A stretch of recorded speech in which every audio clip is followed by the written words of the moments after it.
Bonjour à tous et à toutes, j'espère que vous allez bien.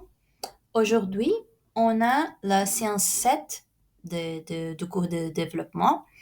Et la séance 7, aujourd'hui, sera divisée en deux parties.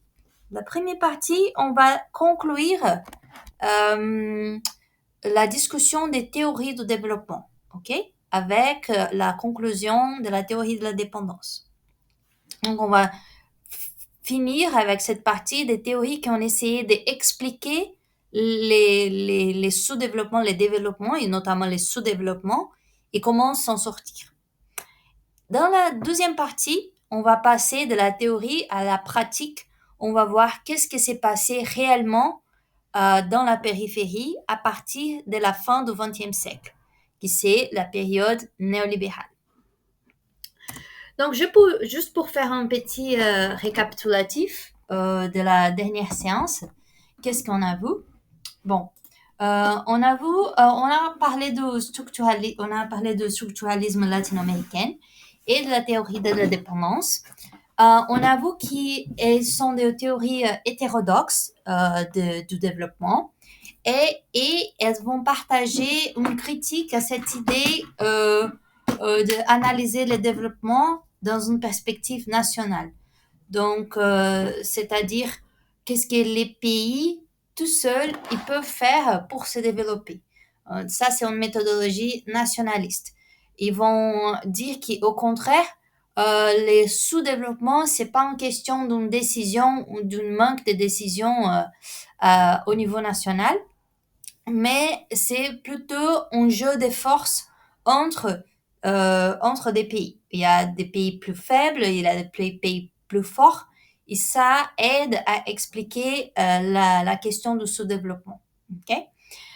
Donc, au contraire, le capitalisme est un système global, donc il n'y a pas d'économie capitaliste. Le capitalisme est un système qui va relier les économies. Et même si les économies de la périphérie, même quand elles ne sont pas capitalistes, elles sont très souvent forcées à rentrer, à participer dans le système. Et il y a un centre qui domine une périphérie. Mais il y a aussi des différences entre les structuralismes latino-américains et la théorie de la dépendance. Okay? Elles n'ont pas la même vision de ce développement et ça va être un peu plus clair aujourd'hui. Et donc, si elles n'ont pas la même vision de ce développement, pas la même vision de qu'est-ce qui cause le sous-développement, par conséquent, elles n'ont pas les mêmes diagnostics de comment surmonter les sous-développements, donc de ces solutions. Voilà. Bon, on avoue que les focus de la théorie structuraliste étaient dans les commerces internationaux, c'est-à-dire il y a des pays qui exportent des matières premières, il y a des pays qui exportent des manufactures, et ça représente une relation asymétrique, inégale, et là, c'est les problèmes de ce développement. Ça, c'était la théorie structuraliste. Selon la théorie de la dépendance, donc théorie structuraliste, on parle de Hauptprebisch, Celso Furtado, etc. Et la théorie de la dépendance qu'on a commencé à voir pendant la dernière séance, donc Samir Amin, André Gunder-Frank, etc. Les problèmes de ce développement n'est pas juste une question économique, n'est pas juste une question de commerce international et asymétrie de commerce international. Les sous-développements est une question beaucoup plus complexe que ça. Okay? Pour eux, la dépendance a commencé avec l'impérialisme et la colonisation, et la dépendance, elle était perpétuée par les processus de néolibéralisme et le néocolonialisme. On va voir le néolibéralisme, le néocolonialisme, ces processus dans les séances suivantes.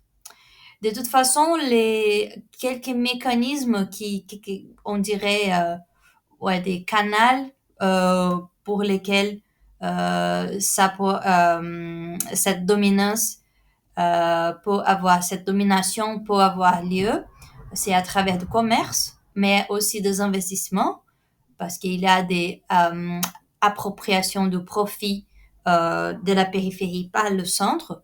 Il y a, à travers les commerces, l'appropriation des ressources matérielles, physiques de la périphérie par le centre. Et dans les cas de la dette, et on va parler beaucoup de la dette pendant des prochaines séances, il y a une appropriation des ressources de la périphérie par le centre à travers des intérêts. Donc, il y a plusieurs façons différentes à travers lesquelles les centres arrivent à s'approprier des ressources de la périphérie. Ça, c'est la vision de la théorie de la dépendance, ok? Voilà. Donc ça, c'est qui la théorie de la dépendance, elle a utilisé pour expliquer les sous-développements. Voilà. Bon, alors, on peut se poser quelques questions. Premièrement, quand on parle de la théorie de la dépendance, comment est-ce que ces processus de domination, il arrive à se perpétuer en permanence? Ok? Pourquoi? Comment? Et quelle est la solution? Quelle serait la solution? Encore, selon la vision de la théorie de la dépendance. Et après, dans un deuxième moment, on va parler de qu'est-ce qui s'est passé en réalité après les années 70. Parce que ça, la théorie de la dépendance et toutes les autres théories qu'on vient de discuter, elles étaient développées pendant les années 50 jusqu'à les années 1970. Bien évidemment, la théorie de la dépendance, elle a continué et de structuralistes aussi, ils ont continué à produire des théories et de faire des débats, de mener des débats après cette période-là. Mais la fin des années 1970 est considérée comme un moment qui va tout changer pour la périphérie, ok? Pour les modèles de développement dans la périphérie, pour l'approche de la périphérie. Donc, ça, c'est un watershed moment, on dirait, un moment qui va marquer un changement structurel. Donc, on va s'intéresser à ça. OK. Bon. Donc, la séance d'aujourd'hui, comme je vous ai dit, c'est divisé en deux parties. On va terminer la théorie de la dépendance et on va commencer à parler du contexte qui a mené à une nouvelle période pour la périphérie, la période néolibérale. OK?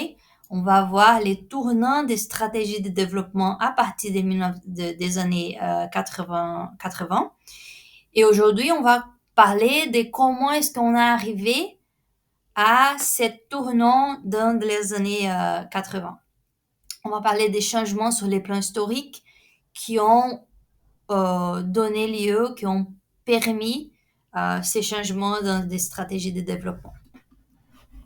Bon, donc on commence par la fin, en fait. On commence par la fin de la théorie de la dépendance, ok? Et bon, juste pour donner un peu le contexte, comment est-ce que la théorie de la dépendance va penser le système capitaliste international?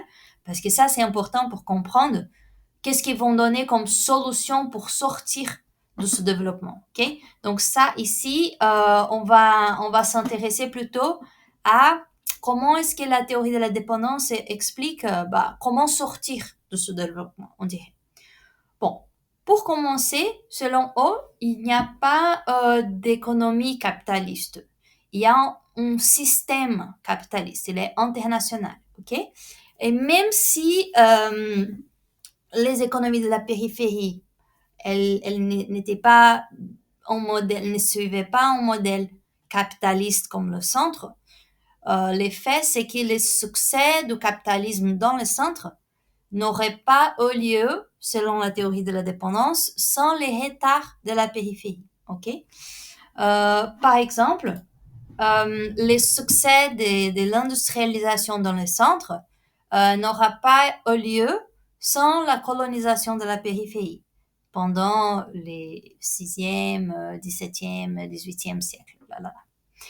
Et de la même façon, le succès des multinationales au centre n'aurait pas été possible sans leur filiale à la périphérie. Bon, grosso modo, ce qu'on voit aujourd'hui au centre ne serait pas possible sans l'expropriation de la périphérie. Ok? Et je pense que cette photo de la reine de l'Angleterre et tous ces métals et pierres qui sont plutôt de la colonie, des colonies. C'est un peu un exemple de ce qu'ils étaient en train de l'argument qu'ils étaient en train de dire, de poser.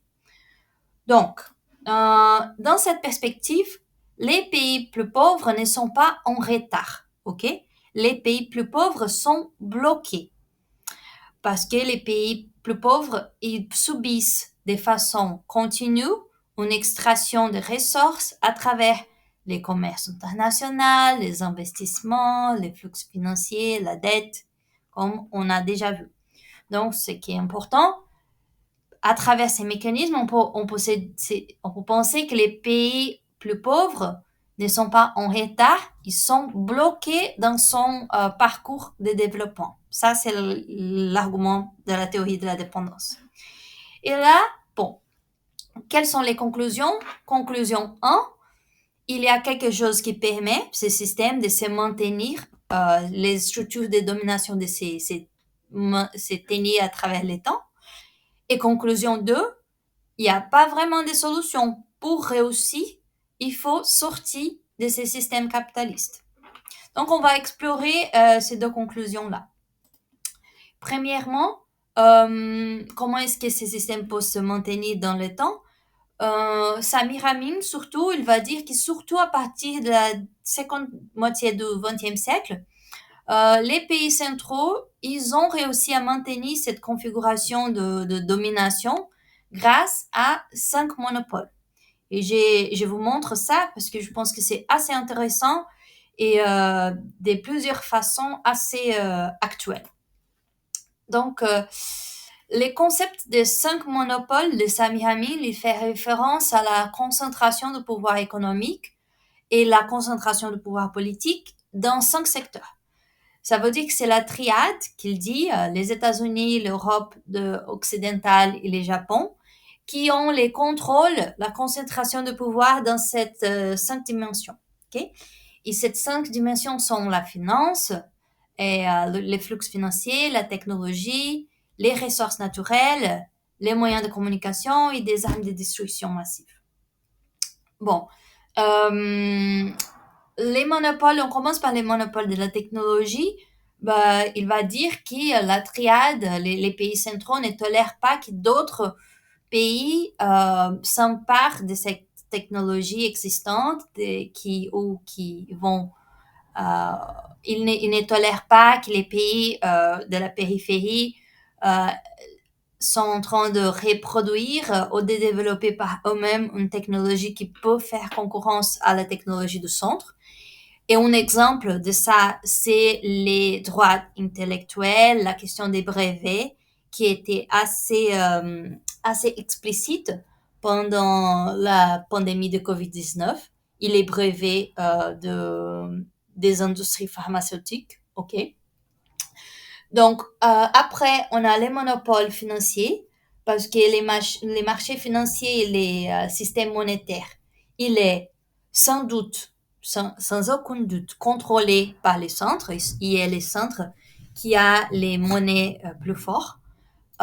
Aujourd'hui, on va parler de la crise de la dette. Donc, cette histoire de contrôle par les centres du système financier va être plus évident. Après, il y a les contrôles des ressources naturelles de la planète. Donc, c'est pas nécessaire donc ça veut pas dire qu'ils ont la propriété des endroits, mais ça veut dire qu'ils ont les droits d'accéder aux ressources naturelles de la planète, n'importe où ils sont. Donc, Samir Amin va dire que les pays centraux, ils vont faire tout possible pour avoir accès à des ressources naturelles stratégiques comme le pétrole, par exemple. Ils dépensent beaucoup d'argent, ils sont très actifs politiquement lorsqu'il s'agit des régions disposant des ressources stratégiques. Il est sûr et certain, Ça, on peut dire qu'il est sûr certain que si les Moyen-Orient, par exemple, n'avaient pas une goutte de pétrole, les États-Unis n'auraient pas l'intérêt qu'ils ont aujourd'hui dans les affaires politiques du Moyen-Orient. Okay? Bon, ensuite, il y a les monopoles de l'information qui permet de formater les discours des médias. Et finalement, il y a le 5e monopole, c'est les monopoles des armes atomiques. Parce que les centres, il va se comporter comme si juste les centres pourraient avoir des armes de destruction massive, comme si les autres n'ont pas le droit de l'avoir. Bon, ça c'est le concept de Samir Amin et il va bien évidemment parler beaucoup de la Chine, de la Russie, etc. Et ça ne change rien l'argument de la domination, ok? En fait, l'idée c'est que la domination, elle change de forme sans changer de nature. Qu'est-ce que ça veut dire?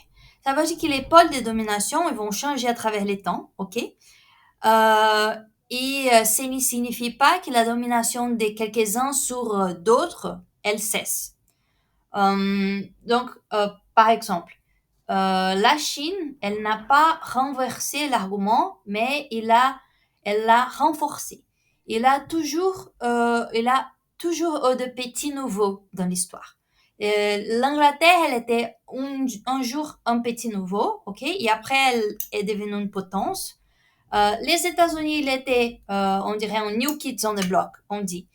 Les États-Unis, il était aussi au début du XXe siècle un pays qui n'avait pas les pouvoirs qu'ils ont aujourd'hui. Et donc, la montée en puissance de la Chine aujourd'hui, par exemple, ne signifie pas que le monde est moins polarisé ou qu'il n'y a pas plus de domination, mais que les centres des pouvoirs changent, comme ils ont toujours changé, ok? Ils ont déjà passé de l'Espagne et du Portugal à l'Angleterre, puis aux États-Unis et l'Union soviétique, au Japon, puis il y avait la triade États-Unis, Europe, Japon. Maintenant, on a une ascension de la Chine et de la Russie, mais la montée en puissance de la Chine ne signifie pas du tout que les pays dépendants peuvent changer leur situation, mais plutôt qu'il y a toujours une relation de domination de quelques pays sur l'autre. Parce qu'aujourd'hui, ce que la Chine fait en Afrique et en Amérique latine, par exemple, c'est une relation de colonisation et de domination selon plusieurs théoriciens et selon la théorie de la dépendance aussi. Il y a des relations, ok, de domination même par la Chine sur l'Afrique et l'Amérique latine.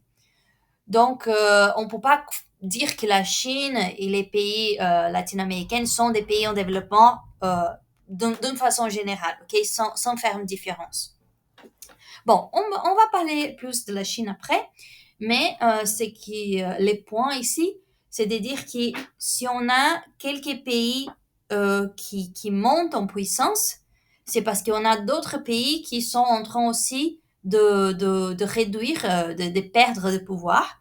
Mais il y aura toujours un petit nombre de pays qui sont au sommet du pouvoir. Ok?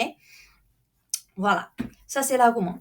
Et aussi, on peut pas oublier qu'il y a un argument qui on peut pas surestimer les pouvoirs de la Chine aujourd'hui.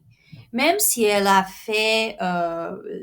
réussi à faire des faits incroyables, la Chine reste dans différentes perspectives, un pays relativement pauvre.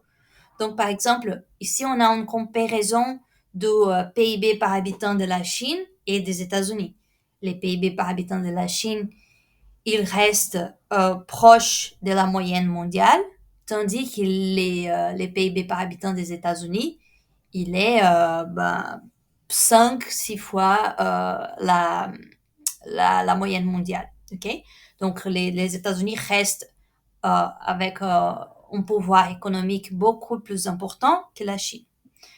Et aussi, on peut dire, mais il faut pas regarder les PIB par habitant, il faut regarder la puissance militaire et tout ça. Oui, mais encore une fois, même si la Chine, elle dépense beaucoup d'argent en défense, par exemple, les dépenses militaires de la Chine restent aujourd'hui entières des dépenses des États-Unis. OK? Donc ça, c'est juste des illustrations pour dire que oui, il y a des pays qui sont en train de monter en puissance, mais on peut pas aussi surestimer les pouvoirs de cette des nouvelles puissances, on dit. Les États-Unis continuent aujourd'hui dans plusieurs façons les pays qui dominent le système monétaire et les systèmes et les affaires géopolitiques internationales. Voilà. Bon. Donc, quelle est la solution? Pas de solution sans quitter le système. OK? Et pour eux, donc, diagnostic, conclusion. La théorie de la dépendance va dire que les diagnostics de sous-développement n'est pas économique, ok? On vient de voir qu'il est aussi politique. Les 5 monopoles de Samir Amin, ils vont expliciter cette idée que le sous-développement n'est pas qu'une affaire économique. Et donc, si le problème n'est pas économique, la solution ne peut pas être économique. En fait, la solution, les pays devraient se déconnecter du système capitaliste pour se développer. Donc, la proposition de Samir Amin, ils étaient anticapitalistes, ok? De plusieurs façons, ils étaient considérés comme les marxistes de la théorie du développement. Et bon, premièrement, ils ne croyaient pas on va parler ici plutôt de Samir Amin, mais de toute façon, ils ne croyaient la théorie de l'indépendance en général ne croyait pas à la démocratie représentative d'aujourd'hui parce qu'elle serait souvent dominée par les élites et elle ne parvenait pas à représenter les intérêts des citoyens ordinaires. Et donc, ils soutenaient un système politique différent appelé la démocratie populaire. Et ça serait achevé par une révolution dès les bas. OK? Donc, il n'y a pas de rupture durable avec la dépendance sans une transformation sociale profonde, selon la théorie de la dépendance. Bon, comment est-ce qu'on peut comprendre ce système? Le système de la démocratie populaire, il est un système de démocratie directe. Ça veut dire que les gens participent directement au processus de prise de décision, plutôt que de déléguer ses pouvoirs à des représentants. Donc, on a la décentralisation du pouvoir, ok, afin que la prise de décision, les décisions des agents sont plus localisées. Et comment est-ce qu'on arrive à ça? Bon, il y aura, par exemple, ici, je donne juste des exemples pour rendre les choses moins abstraites. Donc, quelques institutions importantes dans un système de démocratie populaire seraient, par exemple, les assemblées populaires. Une assemblée populaire est une forme de gouvernance directe, on dirait, où les citoyens s'y réunissent pour prendre des décisions ensemble. Il n'y a pas de représentants élus pour prendre les décisions en leur nom. Et les décisions sont prises plus souvent par consensus et pas par des votes de majorité.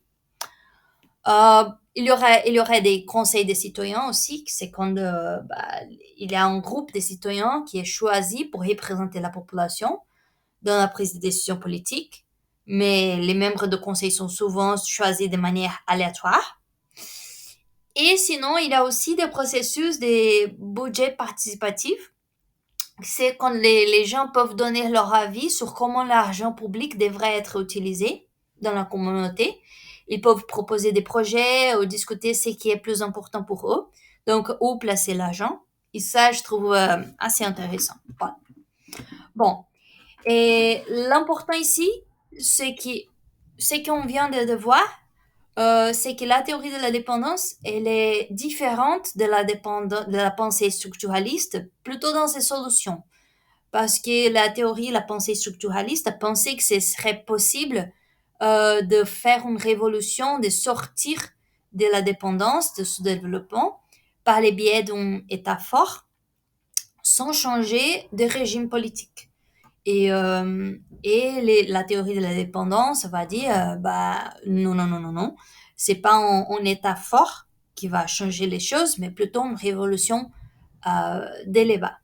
Donc, les théories structuralistes, elle ne veut pas rompre avec les capitalismes et les régimes politiques existants, tandis que pour la théorie de la dépendance, cette rupture, elle est nécessaire pour surmonter les développements, les sous-développements.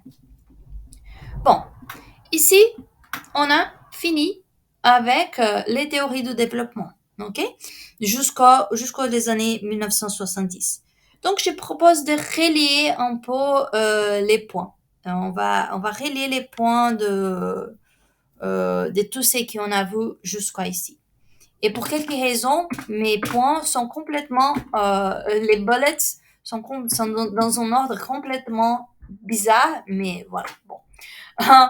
On a vu qu'il y a différentes approches pour expliquer les développements et comment les surmonter. On a vu des approches orthodoxes, on a vu des approches hétérodoxes, comme les structuralistes et de la théorie de la dépendance. Ils ont des visions différentes et ils sont en désaccord sur quelle est l'importance de libre-échange pour développer un pays, quelle est l'importance de l'intervention de l'État pour développer un pays, quelle est l'importance de maintenir ou non un système capitaliste pour développer un pays. Bon, il y a plusieurs de visions différentes jusqu'aux les années 1970.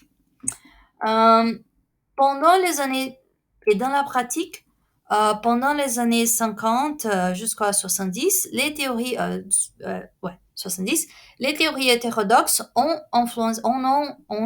une influence sur les politiques de développement dans les pays de la périphérie. On a vu ici les stratégies d'industrialisation par substitution d'importation, tout ce qui est arrivé en Amérique latine, etc., pendant les années 50 à 70. Mais cette situation a changé d'un coup dans les années 80. Okay? Et là, on rentre dans une nouvelle phase dans l'histoire de l'économie de développement, c'est la période néolibérale. Alors, l'important de la période néolibérale, c'est qu'elle est à la fois une théorie et à la fois une pratique. Et on va voir ça va devenir plus clair au fur et à mesure qu'on discute l'approche néolibérale.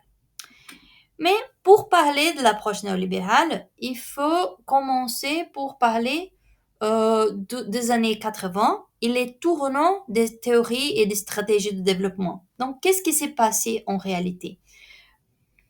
Petite récapitulative. Dans les années 50, on a vu qu'il y avait les théories de la modernisation, qui sont partie de la théorie orthodoxe, qui disait que les pays devraient suivre les modèles européens pour se développer.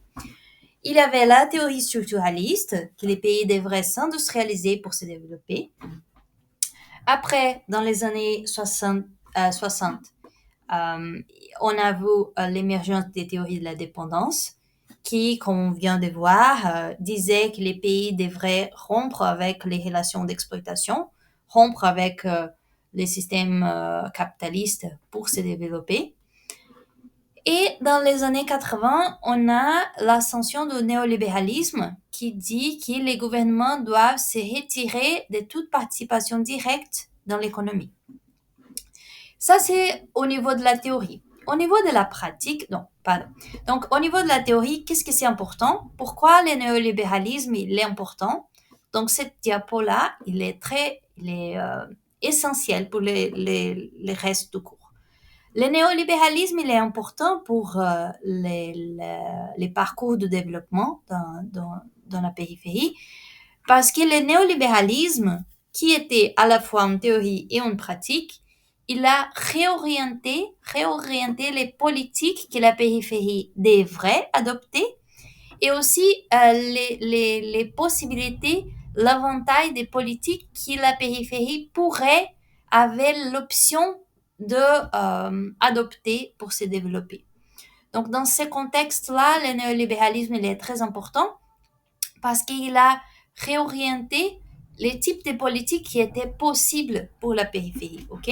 Sans évidemment rompre avec les systèmes capitalistes. Parce que, justement parce que la plupart d'entre elles n'ont pas l'effet. Bon. Et au niveau des stratégies de développement, qu'est-ce qu'on a vu? Qui, pendant les années 50, 60 jusqu'à 70, on a vu dans plusieurs pays de la périphérie des mouvements d'industrialisation et des changements structurels dans la production à travers l'intervention de l'État. C'était les modèles d'industrialisation par substitution d'importation dans plusieurs pays.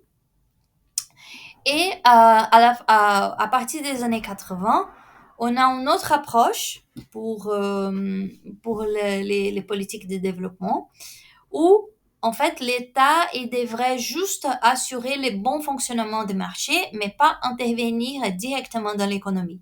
Ça, c'était la période de la mise en œuvre des politiques néolibérales dans les pays moins développés.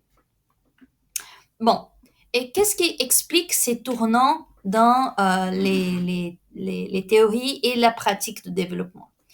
On a les contextes historiques, qui c'est la crise de la dette dans la périphérie, dont on parlera aujourd'hui, maintenant. On a aussi un changement au niveau théorique. Il y a l'émergence d'une nouvelle théorie pour guider les voies de développement, la théorie néolibérale.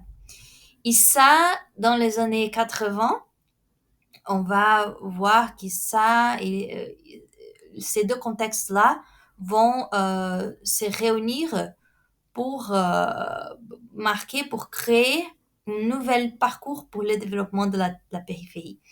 Ce qui est important, c'est que dans les deux cas, les changements du contexte historique, les changements du contexte théorique, ils sont liés à une montée en puissance du pouvoir des États-Unis dans le monde, comme on va voir à partir de maintenant.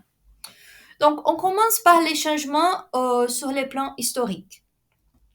Cette nouvelle phase des approches de développement, elle est liée à un nouveau contexte historique. Pourquoi? Parce qu'on a vu que les stratégies des pays en développement jusqu'aux années 70 étaient l'industrialisation. Et avec l'industrialisation, il y avait quelques progrès économiques et sociaux, mais ça est venu avec un prix très élevé. Quel est le prix que la périphérie elle a payé pour ces stratégies d'industrialisation et de changement structurel? C'est le prix de la dette. Okay? La dette, elle est, comme on va voir pendant les prochaines séances, aujourd'hui et surtout les prochaines séances, la dette, elle est une question centrale de développement aujourd'hui. Donc, cette diapo-là, c'est un diapo clé, peut-être l'un des diapos les plus importants de la science. L'importance de la dette pour comprendre cette nouvelle approche de développement. Pourquoi on va parler de la crise de la dette? Pourquoi on va parler de la dette en soi? Qu'est-ce que c'est la dette publique à la prochaine séance? Parce que la dette, elle est la porte d'entrée du néolibéralisme dans les pays en développement, entre guillemets, ou dans les pays de la périphérie, comme vous voulez, à partir des années 80-90. Okay? Donc, il y a une nouvelle approche de développement, le néolibéralisme, et la dette, elle était la porte d'entrée du néolibéralisme dans la périphérie. Donc ça, et dans ces cas-là, la dette, elle a un rôle clé pour comprendre l'histoire du développement. Bon, on va parler beaucoup de ça, ne vous inquiétez pas. Les questions qu'on va se poser. Premièrement, pourquoi l'augmentation et la crise de la dette dans la périphérie dans les années 80? Et deuxièmement, quelles conséquences ça a provoqué dans la périphérie? Quelles conséquences cela a provoqué pour la périphérie? Bon, ça, c'est plutôt une question qu'on va répondre dans les prochaines séances. Mais l'argument que je pose ici, c'est que les problèmes de la périphérie ne sont pas uniquement ou principalement dus à une mauvaise gestion de la part des gouvernements de la périphérie. Donc, l'important ici, on va parler on va parler beaucoup de la crise de la dette des pays en développement dans les années 80 et les problèmes qui ont découlé de cette crise. Mais c'est important de reconnaître que la crise ne peut pas être expliquée uniquement parce que les gouvernements de la périphérie, il y avait une mauvaise gestion des finances publiques par la part des gouvernements ou que les gouvernements locaux, il y avait des corruptions, ok? Tant avant comme aujourd'hui, la réalité elle est plus complexe que ça. De la même façon, cela dit, il est important de ne pas tomber dans une vision simpliste, superficielle. On ne va pas opposer les pays de la périphérie et les pays centraux comme si un était la victime et l'autre, il était coupable. Okay? Dans cette histoire et dans la plupart des histoires dans le monde, la réalité elle est plus complexe. Il n'y a pas de victimes, il n'y a pas de coupables. Mais c'est important pour moi de poser l'argument qu'on ne peut pas juste dire que les problèmes de la périphérie sont liés que à une mauvaise gestion des finances publiques ou à la corruption. Okay? Et il y a effectivement des intérêts qui ont entre les pays du centre et les pays de la périphérie qu'on va voir aujourd'hui. Ces intérêts, ils ont convergé à un moment donné et puis ils ont divergé à un autre moment. Et au moment de cette divergence d'intérêts, c'est les plus forts, c'est les intérêts du centre qui ont gagné, ok? Qui ont été priorisés, on dirait. Donc voilà, ça c'est l'argument. Il n'y a pas de victimes, il n'y a pas de coupables, mais quand même, dire que les problèmes de la périphérie, c'est dû à une mauvaise gestion et à la corruption, c'est une vision très très simpliste des problèmes de ce développement. Et je pensais que c'était important de faire ces points. Et les prochaines diapos seraient plutôt une illustration empirique de comment de cet argument-là. Bon. Qu'est-ce qui s'est passé? Donc, un petit récapitulatif. Ici, je vais raconter une histoire. Okay? On est dans les années 1970 et pendant les années 70, il y avait une entrée massive d'argent facile et bon marché vers la périphérie. Dit autrement, l'argent de l'étranger arrivait en abondance dans la périphérie. Okay? Les pays périphériques recevaient beaucoup d'argent de l'étranger. Et pourquoi? Plusieurs raisons.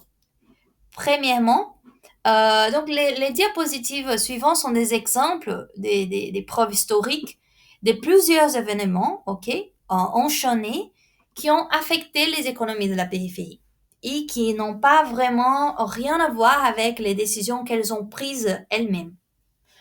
Les premiers de ces événements, c'était la hausse du prix du pétrole dans les années 1970. Donc, pendant les années 1970, il y a deux hausses majeures du prix du pétrole. En 1973, à cause de la guerre de Yom Kippur, et en 1979, à cause de la révolution iranienne. Et, bon, les Moyen-Orient, il est les principaux producteurs de pétrole. Donc, avec ces révolutions-là, qui n'ont rien à voir avec l'Amérique latine ou les pays de l'Afrique, qui sont des questions du Moyen-Orient, les prix du pétrole a quadruplé en quelques années. Cela a des bonnes conséquences. Je sais que vous êtes en train de penser que ça va être mauvais pour la périphérie. Oui, mais dans un autre moment. Maintenant, comme la réalité est plus complexe que ça, en fait, d'une certaine façon, qu'est-ce qui s'est arrivé? Cela a des très bonnes conséquences pour les pays qui exportaient du pétrole. Pour les cheikhs du Moyen-Orient, on dirait, ok? Les Moyen-Orient, les pays là-bas, ils étaient les principaux exportateurs de pétrole. Et maintenant, avec la hausse l'augmentation du prix du pétrole, ils avaient beaucoup d'argent. Ils étaient hyper riches, ok?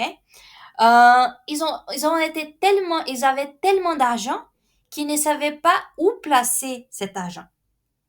Et un des endroits où ils ont décidé d'investir cet argent était dans les pays de la périphérie. Donc ça, c'est ce qu'on appelle les pétrodollars. Et vous pouvez googler pétrodollars pour comprendre ce concept. Mais c'est justement l'idée à cause des conflits dans le Moyen-Orient et l'augmentation du prix du pétrole, il y avait un excédent d'argent dans les pays exportateurs de pétrole. Et donc, ça, c'était les pétrodollars. C'était des dollars qui venaient de l'exportation de pétrole. Et donc, les pays du Moyen-Orient, ils investissaient l'argent dans la périphérie et les banques étrangères, notamment les banques américaines, assuraient l'intermédiation. Donc, les exportateurs de pétrole plaçaient l'argent dans les banques américaines et les banques américaines plaçaient l'argent dans la périphérie. Voilà. Ça, c'était l'histoire de pétrodollars. Après, une deuxième question. La fin de l'accord de Bretton Woods en 1971. On va pas entrer dans les détails de l'accord de Bretton Woods, mais l'important, c'est que les États-Unis, ils ont décidé en 1971 de rompre de façon unilatérale avec cet accord mondial sur la valeur du dollar qui était l'accord de Bretton Woods, qui était signé dans les années 40. Bon, l'un des résultats, c'est qu'il y avait beaucoup plus de dollars qui pouvaient circuler de façon beaucoup plus libre entre les pays. Donc, la circulation des dollars et l'investissement des dollars dans d'autres pays, il était facilité. OK? Ça, c'est aussi une raison qui aide à expliquer cet influx abondant cette rentrée abondante des ressources dans la périphérie. Après, bon, il y a plein d'argent, mais où est-ce qu'on va placer l'argent? Pourquoi pas dans les pays du centre, qui sont normalement considérés plus safe?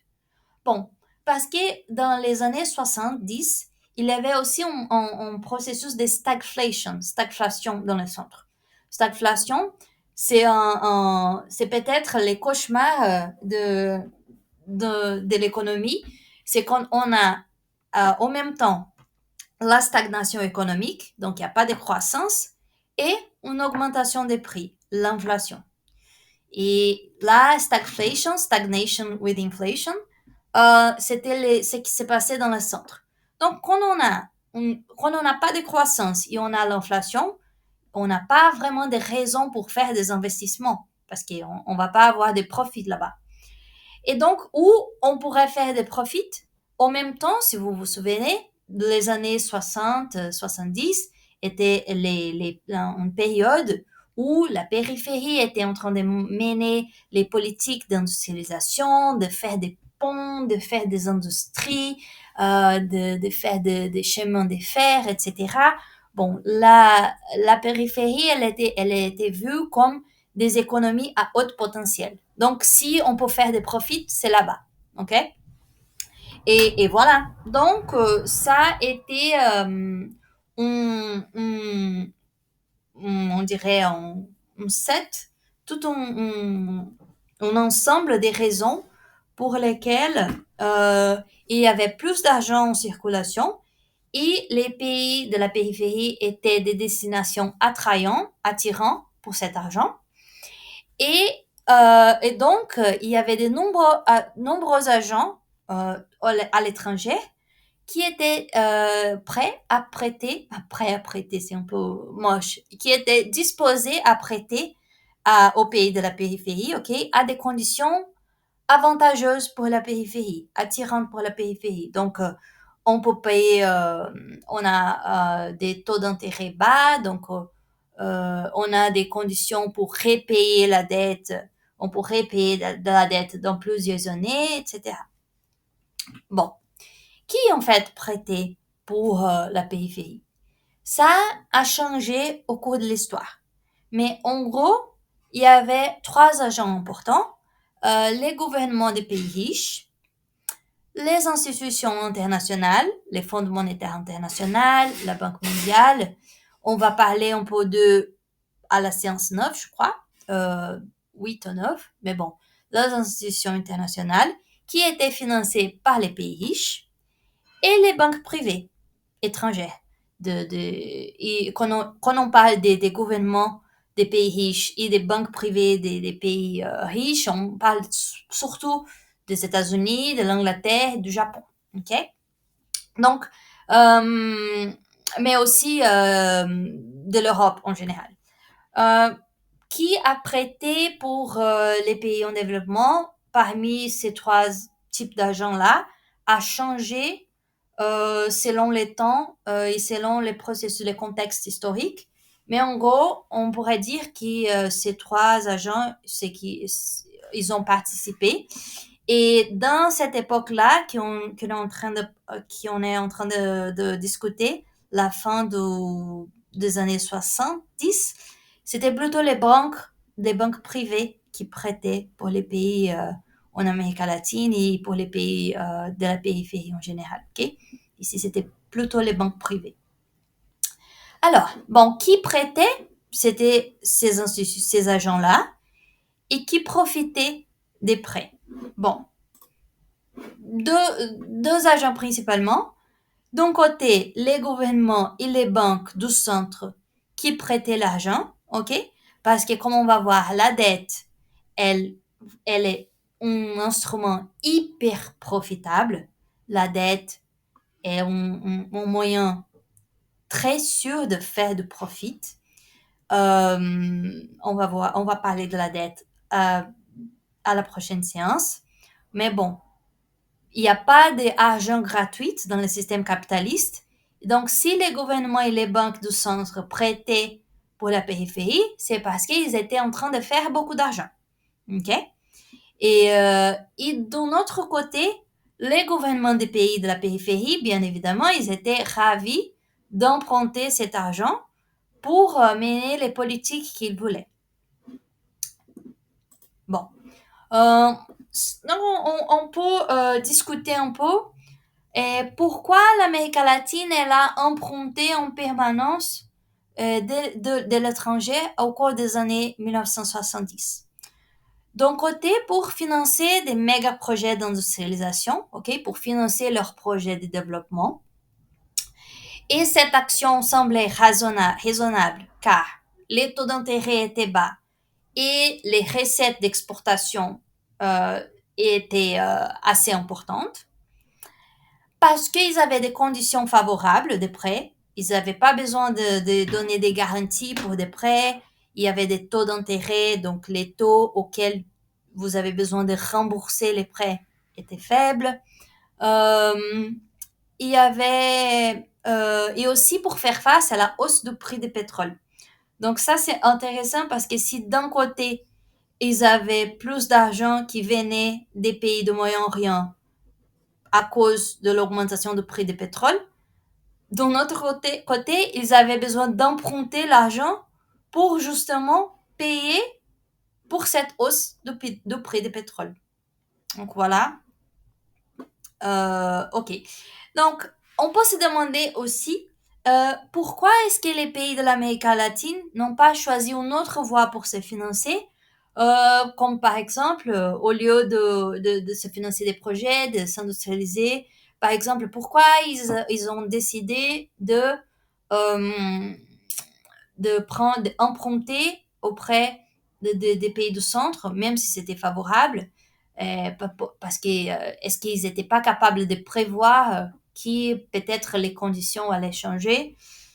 Et on peut se demander aussi pourquoi ils n'ont pas, ils avaient besoin d'argent. Pourquoi ils n'avaient pas taxé les plus riches, par exemple, au lieu d'emprunter. Bon, ça c'est une discussion, ok? Et pourquoi est-ce que les pays de la périphérie ont décidé d'emprunter de l'étranger au lieu d'autres types de politiques? Ça, c'est une discussion très valable et c'est pour ça, c'est très valide et c'est pour ça qu'on dit qu'il n'y a pas vraiment des victimes et des coupables. Cela dit, je trouve important ici c'est de rappeler que pendant les années 50 jusqu'à 80, ici je parle plutôt de l'Amérique latine, mais on sait qu'en Asie et en Afrique, cela s'est passé aussi.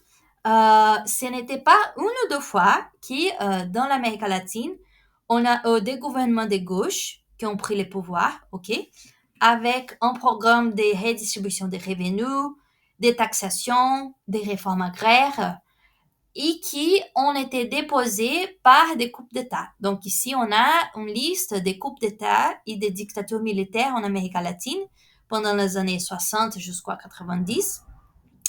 Et ça, ces coupes d'État-là qui ont déposé les gouvernements de gauche, qui étaient plutôt des dictatures militaires, plutôt de droite, qui ont déposé des gouvernements, souvent des gouvernements de gauche, ils étaient fortement financés par les gouvernements américains, ok? Et ça, c'est pas une théorie de la conspiration. Il y a de nombreux documents de la CIA, des documents qui ont fuité, qui ont été démontrés. Je sais pas si ça c'est les bons mots. Bon, qui ont été showed pendant des jugements, etc. Il y a des déclarations des anciens agents de la CIA, etc. Donc, c'est pas qu'une question de conspiration, c'est un peu indéniable que les États-Unis et d'autres gouvernements, ils ont financé, ils ont participé de plusieurs façons dans les coupes d'État et dans des guerres des autres pays en fonction de leurs propres intérêts. Et dans les cas de l'Amérique latine, les États-Unis avaient un fort intérêt en déposer les gouvernements de gauche, ok? Pour éviter justement la croissance de pouvoir de l'Union soviétique dans les continents, etc. Bon, donc les soutiens des États-Unis étaient ouverts, ok, étaient connus. C'était le cas du coup d'État au Chili qui a renversé un gouvernement de gauche. C'était le cas du coup d'État au Brésil qui a renversé un gouvernement de gauche, etc. Donc, ce que je vous dis, c'est qu'il y a des gouvernements en Amérique latine qui ont proposé de faire des choses autrement, de peut-être être plus indépendants du centre, etc. Mais ces gouvernements-là, ils ont été souvent renversés par des coupes d'État, ok, par des coupes militaires. Voilà, une petite précision là que je trouve important. Bon, et on avoue pourquoi les pays de l'Amérique latine, ils ont emprunté. Mais pourquoi les pays étrangers, les banques étrangères prêtaient? Bon, on a déjà parlé de ça, mais pour récapituler, ils avaient beaucoup de fonds, beaucoup d'argent qui venaient des exportateurs de pétrole. Il avait les eurodollars, ça c'est lié à la fin de l'accord de Bretton Woods. Donc, ce que ça veut dire, c'est qu'il y avait beaucoup de dollars qui circulaient plus librement dans le système international et qui cherchaient des opportunités d'investissement profitables. OK? En même temps, c'était une période avec un progrès technologique important. Donc, on a eu l'expansion des services bancaires parce qu'on avait on avait des avancements dans la technologie, l'informatique, les systèmes les moyens de communication, les moyens de transport. Donc, l'argent pouvait circuler beaucoup plus rapidement et facilement. Okay? Bon, ça, c'était les conditions. Mais pourquoi? En fait, tout simplement parce que les banques faisaient beaucoup de profits. Voilà. Bon, ça, c'est une démonstration de la croissance de la dette dans quelques années dans les pays des revenus à revenus intermédiaires. Okay? Donc, ça, c'était des données de la Banque mondiale. Ici, je précise que c'est la dette extérieure. Donc, la dette extérieure d'un pays, c'est la dette en dollars, c'est la dette en dollars notamment, c'est la dette dans une monnaie qu'elle ne contrôle pas. Donc, si j'ai une dette que j'ai besoin de rembourser en dollars, comme si c'était le cas de cette période-là, bien évidemment, les banques étrangères ne vont pas prêter au Brésil en reais, ne vont pas prêter en Argentine, à l'Argentine en pesos. Ils vont prêter en dollars. Donc, les pays de la périphérie, ils ont besoin de dollars pour repayer la dette. Ça, c'est la dette extérieure. Et comme on sait, l'obligation d'avoir des dollars, ça peut poser beaucoup de défis, beaucoup de problèmes pour la périphérie. Mais bon, voilà. Dans quelques années, la dette, elle a passé de 10% pour 35% du revenu du pays. Mais ça, c'est en moyenne, OK? Et ça cache l'effet que pour d'autres pays, pour certains pays, cette augmentation était beaucoup plus importante. Donc, pour l'Amérique latine en particulier, la dette étrangère, elle a passé de 20% du PIB à presque 100% du PIB dans 2 décennies. Voilà. Donc, une augmentation très importante. OK, bon. Et là, on arrive à la fin des années 1970. On assiste à un changement brutal des conditions des financements pour les pays en développement. Donc, la métaphore que j'ai faite, c'est la métaphore d'une avalanche. Parce qu'à la fin des années 70, tout a commencé à dégringoler rapidement. En même temps, il a provoqué une catastrophe dans la périphérie. Donc, comme une avalanche. Voilà. Quoi plus exactement? Bon. Première chose qui a changé d'une façon brutale. D'un côté, il y a eu, comme on a vu, les crises de pétrole en 73 et 79. Donc, si l'augmentation du prix du pétrole à cause de guerres et des révolutions au Moyen-Orient, si d'un côté, ils ont augmenté les revenus des exportateurs au Moyen-Orient, ils ont aussi augmenté les dépenses des pays qui importaient ce pétrole. Si l'argent entrait d'un côté, il sortait de l'autre. Et même si à la périphérie, dans certains cas, elle a commencé à produire, quelques pays ont commencé à produire du pétrole, ils étaient loin d'atteindre les niveaux nécessaires à une autosuffisance. Bon, on a aussi la chute des prix des matières premières depuis les années 73. Par conséquent, d'un côté, ils avaient des dépenses plus importantes en dollars, surtout à cause pour importer du pétrole, qui était complètement hyper nécessaire pour les projets de développement. Et d'un autre côté, ils avaient moins de dollars. Ils étaient en train de recevoir moins de dollars à cause de la chute des prix des matières premières depuis les années 73. Bon.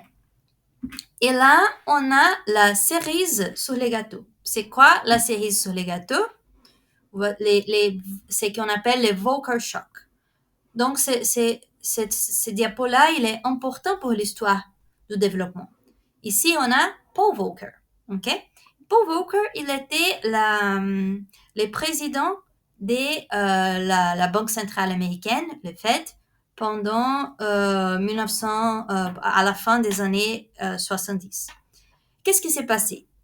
Aussi à cause des choses qui n'ont rien à voir avec la périphérie, à cause de l'augmentation de l'inflation aux États-Unis, Paul Volcker, il a décidé d'augmenter les taux d'intérêt des États-Unis, ok, les taux d'intérêt de la Banque centrale américaine.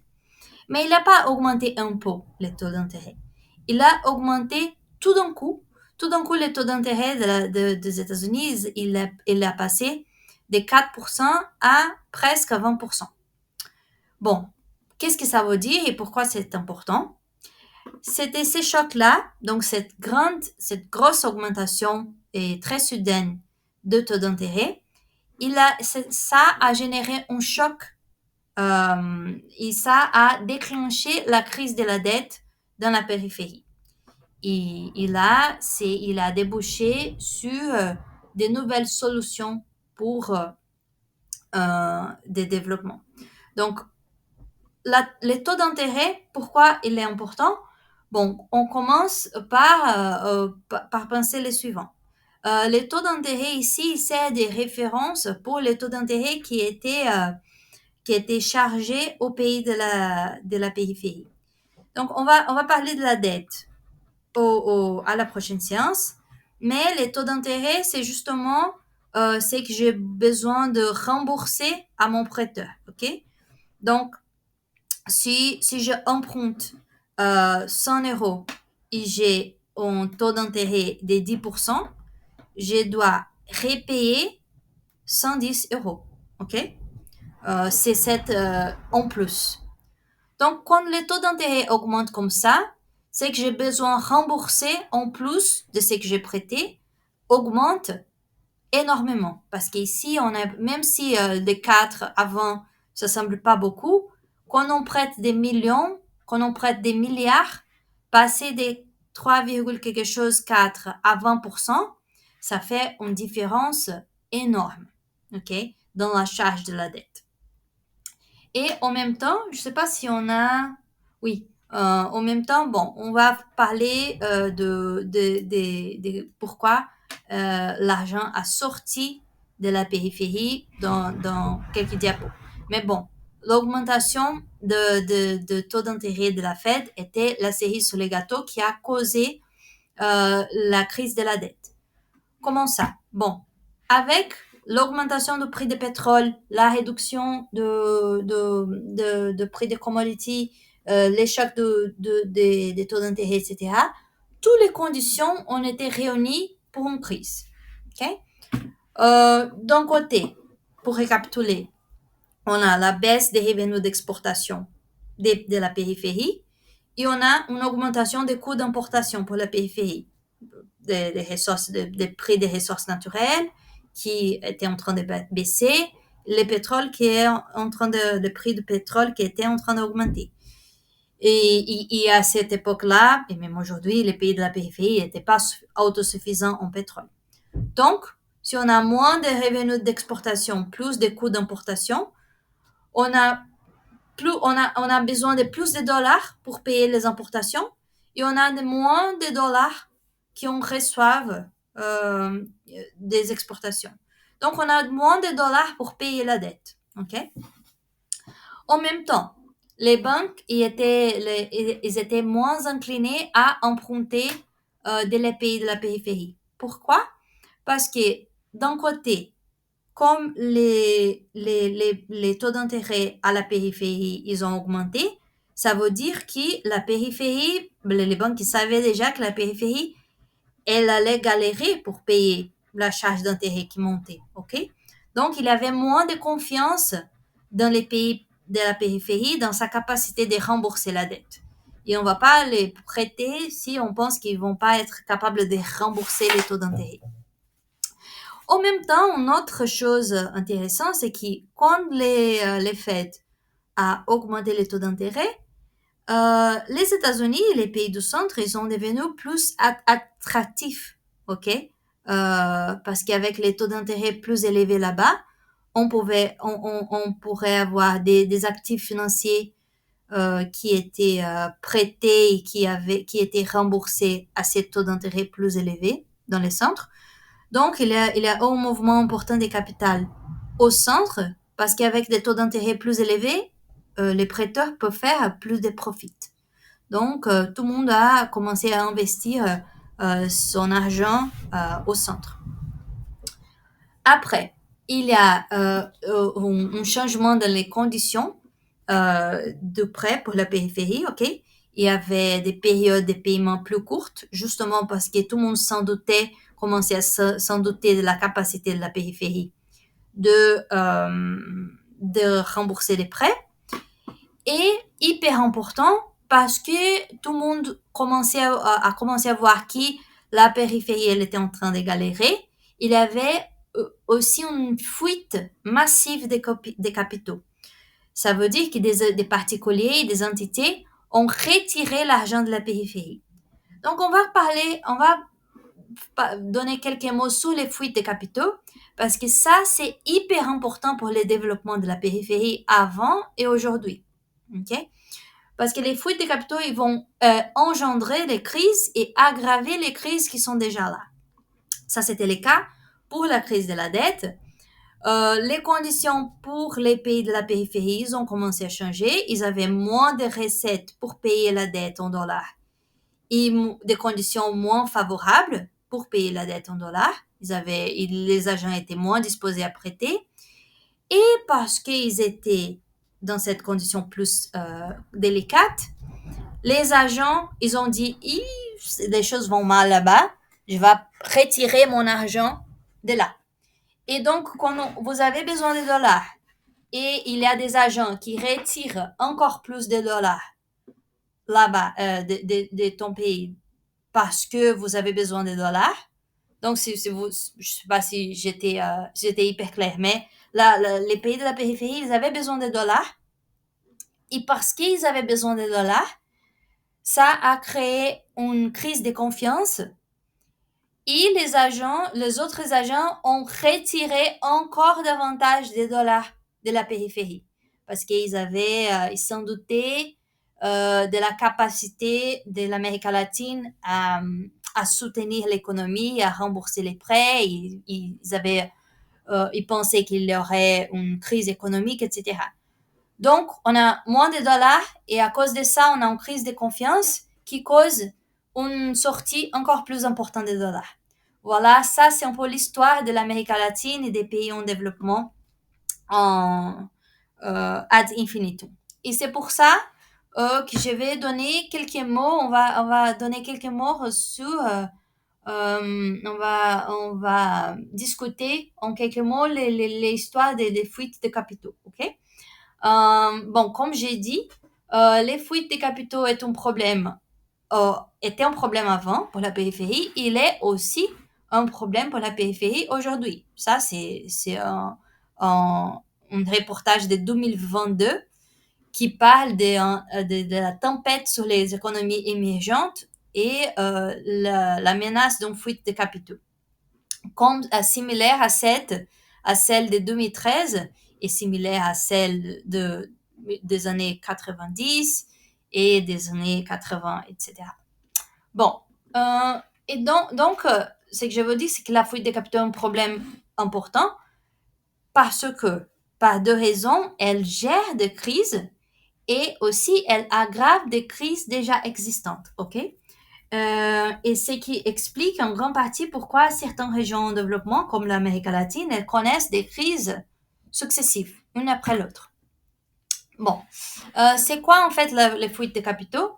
Les fuites de capitaux, c'est les mouvements des capitaux d'un pays à l'autre. Donc, moi, je suis un investisseur américain et je place mon argent soit dans les marchés financiers, soit à travers des entreprises.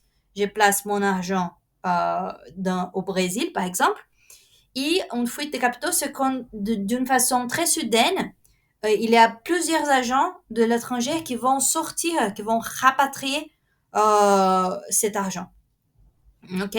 Donc, c'est un mouvement de sortie des capitaux.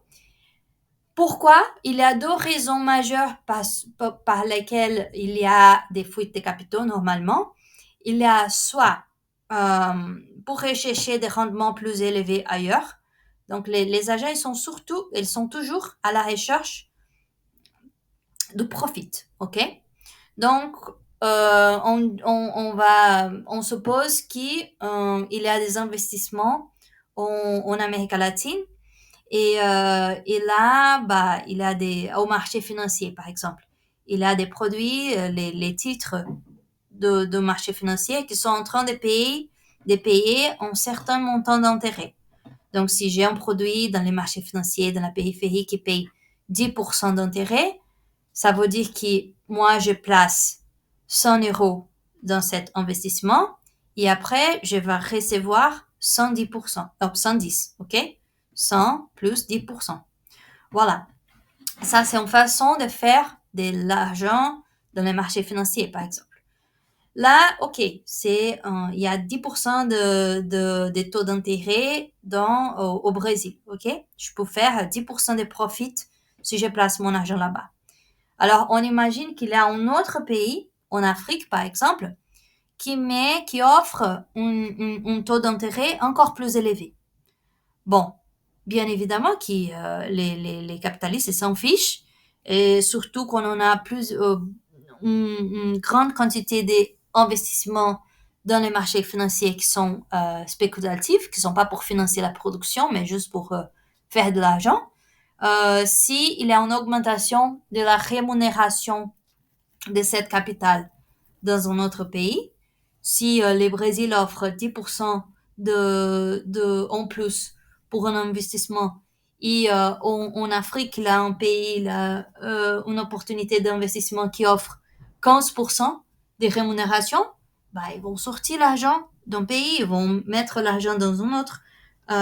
Ils s'en fichent des conséquences socio-économiques pour les pays qui est en train de perdre l'argent. OK? Une autre raison pour laquelle il y a des sorties de capitaux, donc une raison c'est pour rechercher des rendements plus élevés ailleurs. Une autre raison c'est quand les pays, quand les agents, ils s'en doutent de la capacité ils ont ils ne font pas confiance à l'économie ou au système politique d'un pays. OK? Donc, si on a une menace de révolution, par exemple, une révolution politique dans un pays, les agents économiques vont retirer l'argent de ce pays parce qu'ils ne savent pas qu'est-ce que ça va passer dans les pays, s'il y aura une révolution, si peut-être ils seraient plus taxés, ils seraient empêchés de faire des profits, ou si leurs profits diminueraient, etc. Dans le contexte de la crise de la dette des pays en développement dans les années 80, la fuite des capitaux a joué un rôle très important pour aggraver la crise parce que les pays de l'Amérique latine et des autres pays et des autres régions avaient besoin déjà des dollars et avec une sortie des capitaux importante due à une crise de confiance dans leurs économies, ils avaient encore moins de dollars. Okay? Donc, en général, la fuite des capitaux, soit elle provoque des crises, soit elle aggrave des crises. Parce que je trouve ce sujet passionnant et parce que c'est important pour comprendre les parcours des économies en développement, je vous offre une illustration empirique, un cas empirique de comment les marchés financiers il peut contrôler ou influencer la prise de décision des pays à travers des fuites de capitaux. Ils peuvent, d'une certaine façon, orienter les politiques en utilisant la sortie des capitaux, OK? Ou la menace des sorties des capitaux. Et ça, bon, ça c'est juste une illustration d'un problème qui est très connu dans le monde. Bon, ici, on a Luiz Inácio Lula da Silva, qui est le président actuellement du Brésil. Et il était élu en 2003. Mais sa carrière politique a commencé il y a des décennies. Bon, bref. L'important, c'est que Lula, quand il a commencé sa carrière, ici, j'imagine que c'est peut-être les années 70, 80. Bon, Lula, il était un métallurgiste, ok? Il était un membre de la classe ouvrière. Il était hyper militant et il était hyper de gauche. Dans plusieurs façons, il a commencé à oublier qu'il était de gauche au fil des années. Mais bon, okay. Il n'est pas si de droite comme Bolsonaro, par exemple, bien évidemment. Mais bon, l'important, c'est qu'avant d'être président, Lula, il était hyper radical, OK? Et il avait, bon, comme vous pouvez voir ici, il y avait ce côté de révolution ouvrière, donner des pouvoirs aux travailleurs, de prendre le pouvoir des entreprises, etc. Bon, très important. OK. En 2002, Lula, Bon, il a commencé à être candidat à la présidence pendant les années, je sais pas, 90, 80 peut-être. Et bon, en 2002, il était encore à nouveau candidat à la présidence, mais cette fois, différemment des autres, il était les favoris et c'était un peu évident que Lula, il allait gagner les élections. Ok, il allait remporter les élections en 2002. Et alors, qu'est-ce qui s'est passé? Bon, pour les investisseurs, pour les gouvernements étrangers, quelle est la lecture? Lula, il va installer le communisme, il va nationaliser les entreprises, il va taxer les investissements, il va taxer les riches, il va renforcer les droits du travail, il va faire tout ce qui a tendance à réduire les pouvoirs des agents étrangers et à réduire la marge de profit des entreprises étrangères. Donc, problème. Et donc, les investisseurs étrangers, les gouvernements étrangers, ils cherchent toujours à empêcher les plateformes très à gauche dans des autres pays. Okay? Bon, qu'est-ce qui s'est passé? Une fuite massive des capitaux à cause de la perspective de la victoire de Lula. Okay? En 2002, les investisseurs craignaient les politiques de Lula, qui était vu comme un communiste, et près de 13 milliards de dollars, ça c'est un estimatif, ok, à peu près, ont quitté les pays dans quelques mois.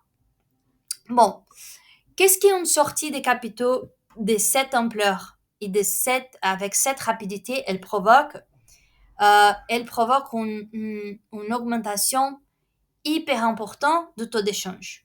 Ça, c'est les taux d'échange de pays. Donc, combien de dollars en réel pour acheter. Et donc, c'est la valeur de la monnaie nationale par rapport à la monnaie internationale. L'important, c'est que les taux d'intérêt ici, à la fin 2002, il était à peu près de 4,50, quelque chose comme ça. Il a passé à presque 8 dans quelques mois, ok? Ou quelques semaines quand même. Bon, ici, c'est pas un cours de économie. Donc, on va pas parler beaucoup de côté macroéconomique, de quelle est la conséquence de ça, mais ça a des conséquences très, très importantes pour l'inflation, qui va avoir un impact sur la croissance, l'emploi. Ça va changer beaucoup, va réduire beaucoup les pouvoirs d'achat de la population. Ça va causer un équilibre énorme dans la balance des paiements. Les pays vont avoir besoin de plus de dollars. Et bon, c'est une augmentation de cette ampleur, dans cette rapidité, c'est les bordels. Je suis désolée de l'expression, mais voilà. Bon.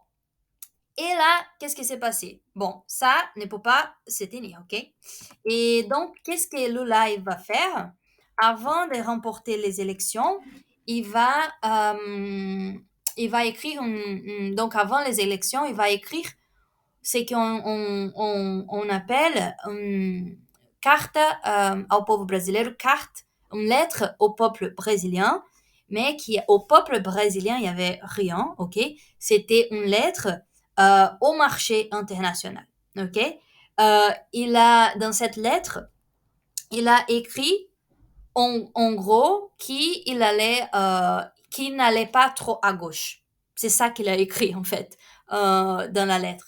Il a promis de maintenir les contrats et maintenir les compromis qu'il a fait, que le Brésil avait avec les créanciers internationaux, avec les entreprises internationales. Ici, vous pouvez voir l'annonce dans un journal du Brésil de la lettre de Lula, qui a lettre compromis de Lula garant les contrats. D'une façon très intéressante, c'est en bas, parce que la première news, c'est évidemment de football, parce que bon, c'est la priorité nationale. Mais voilà, bon, je trouve marrant que c'est en bas de football. Mais bref, qu'est-ce qu'il a écrit? Une chose qui m'a marqué dans cette lettre, c'est qu'il a écrit: nous préserverons l'excédent primaire aussi longtemps que nécessaire pour éviter que la dette n'augmente. Je peux vous donner un texte si vous voulez pour expliquer c'est quoi l'excédent primaire, mais en gros, l'excédent primaire, ça veut dire ne pas dépenser en services sociaux et en infrastructures pour avoir d'argent pour payer les intérêts de la dette. Donc, n'est pas dépenser en services publics et en infrastructure pour payer les créanciers étrangers, grosso modo. OK?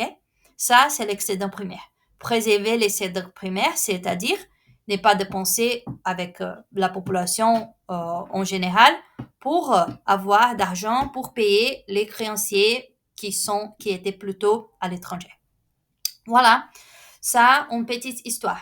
Et là, après la lettre, hop, tout va bien. Et les capitaux, ils ont rentré à nouveau dans les pays.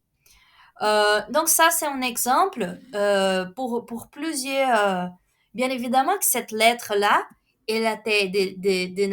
ces compromis n'allaient pas trop à gauche.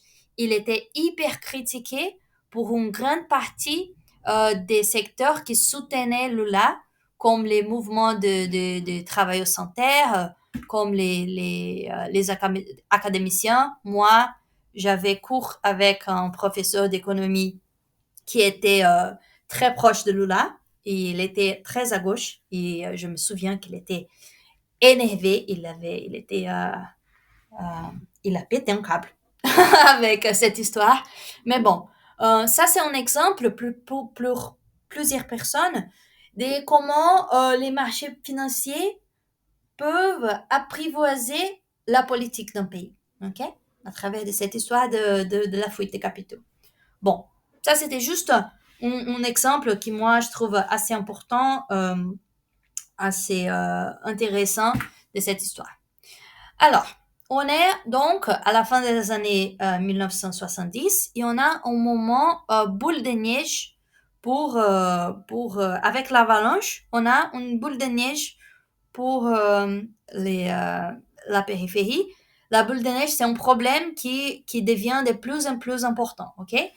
Pourquoi? Parce que la périphérie, elle était déjà avec des problèmes d'endettement et de renversement des conditions.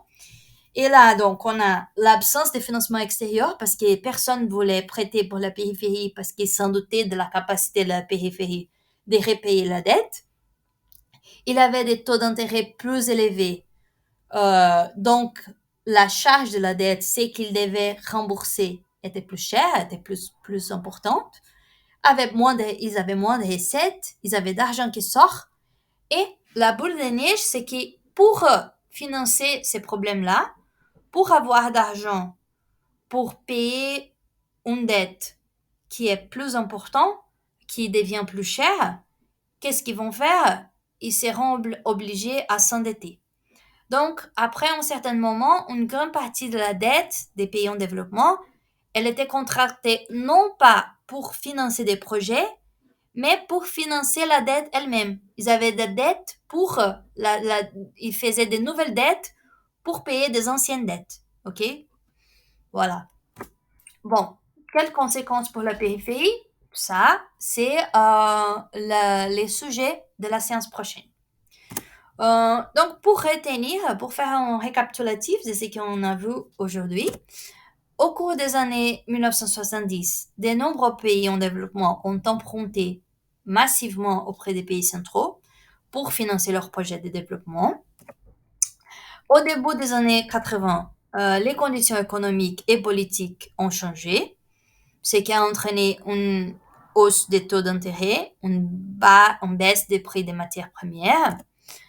La fuite des capitaux a intensifié la crise car les investisseurs et les agents qui déposaient leur argent ont commencé à retirer leurs fonds de pays qui étaient touchés par la crise. Et toute cette histoire a déclenché la crise de la dette de la périphérie. Et la crise de la dette, elle était la porte d'entrée pour une nouvelle approche du développement qu'on connaît comme les politiques néolibérales de développement, qui c'est le sujet de la prochaine séance. Bon, pour la prochaine séance, alors, je vous invite à continuer à lire les chapitres 5 de Stéphanie Trellet. Kate Willis, dans la partie du chapitre 2, elle parle de néolibéralisme aussi, de crise de la dette, etc. Et ce qui n'est pas obligatoire, mais pour être intéressant, on va parler de la dette. Donc, si vous voulez, vous pouvez lire les premiers chapitres de la dette publique précis d'économie citoyenne, qui est sur High Campus aussi. OK? Bon, avec ça, on finit notre cours. Merci beaucoup. Si vous avez des questions, n'hésitez pas à me contacter, OK? Et sinon, bon, on se voit à la semaine prochaine. À toutes.